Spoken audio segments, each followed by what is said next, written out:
بسم اللہ الرحمن الرحیم۔ السلام علیکم۔ امید کرتے ہیں آپ سب خیریت سے ہوں گے۔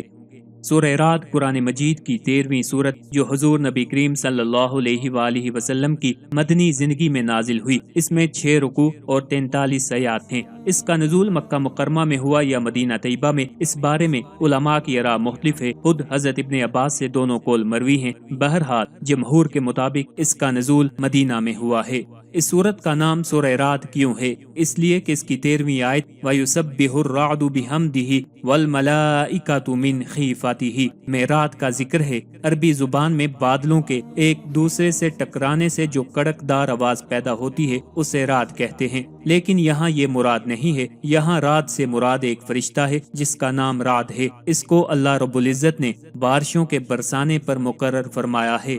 یہ رعد فرشتہ خود بھی اللہ کی حمد کی تسبیحات پڑھتا ہے اور دوسرے فرشتے بھی اللہ کے خوف سے اللہ کی تسبیحات پڑھتے ہیں۔ چونکہ اس صورت میں لفظ رعد سے مراد فرشتہ ہے تو فرشتے کے تذکرہ کی وجہ سے اس صورت کا نام سورہ رعد رکھا گیا ہے۔ اسے عربی اصطلاح میں تسمیۃ الکل بسم الجز کہتے ہیں، یعنی کہ جز کی وجہ سے کل کا نام رکھنا۔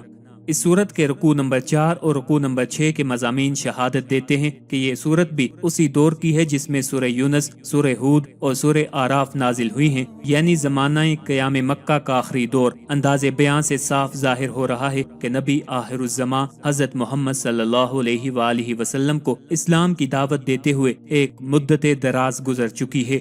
مخالفین آپ کو ذکر دینے اور آپ کے مشن کو ناکام کرنے کے لیے طرح طرح کی چالیں چلتے رہے ہیں۔ مومنین بار بار تمنائیں کر رہے ہیں کہ کاش کوئی معجزہ دکھا کر ہی ان لوگوں کو راہ راست پر لایا جائے، اور اللہ تعالیٰ مسلمانوں کو سمجھا رہا ہے کہ ایمان کی راہ دکھانے کا یہ طریقہ ہمارے ہاں رائج نہیں ہے، اور اگر دشمنان حق کی رسی دراز کی جا رہی ہے تو یہ ایسی بات نہیں ہے جس سے تم گھبراہ اٹھو۔ پھر آیت 31 سے یہ بھی معلوم ہوتا ہے کہ بار بار کفار کی ہٹ درمی کا ایسا مظاہرہ ہو چکا ہے جس کے بعد یہ کہنا بالکل بجا معلوم ہوتا ہے کہ اگر قبروں سے مردے بھی اٹھ کر آ جائیں تو یہ لوگ نہ مانیں گے، بلکہ اس واقعے کی بھی کوئی نہ کوئی تعویل کر ڈالیں گے۔ ان سب باتوں سے یہی گمان ہوتا ہے کہ یہ سورت مکہ کے آخری دور میں نازل ہوئی ہوگی۔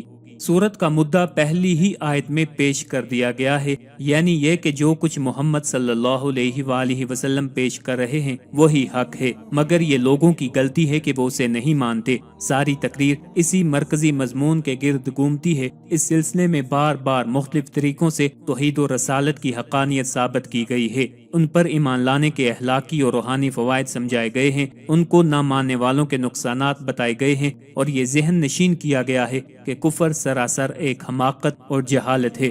دلوں کو ایمان کی طرف کھینچنا بھی ہے، اس لیے صرف منطقی استدلال سے کام نہیں لیا گیا ہے، بلکہ ایک ایک دلیل اور ایک ایک شہادت کو پیش کرنے کے بعد ٹھہر کر طرح طرح سے تخویف، ترغیب اور مشفقانہ تلقین کی گئی ہے تاکہ نادان لوگ اپنی گمراہانہ ہٹ درمی سے باز آ جائیں۔ دوران تقریر میں جگہ جگہ مخالفین کے اعتراضات کا ذکر کیے بغیر ان کے جوابات دیے گئے ہیں اور ان شبہات کو رفع کیا گیا ہے جو محمد صلی اللہ علیہ وآلہ وسلم کی دعوت کے متعلق لوگوں کے دلوں میں پائے جاتے تھے یا مخالفین کی طرف سے ڈالے جاتے تھے۔ اس کے ساتھ اہل ایمان کو بھی جو کئی برس کی طویل اور سخت جدوجہد کی وجہ سے تھکے جا رہے تھے اور بے چینی کے ساتھ غیبی امداد کے منتظر تھے، انہیں تسلی دی گئی ہے۔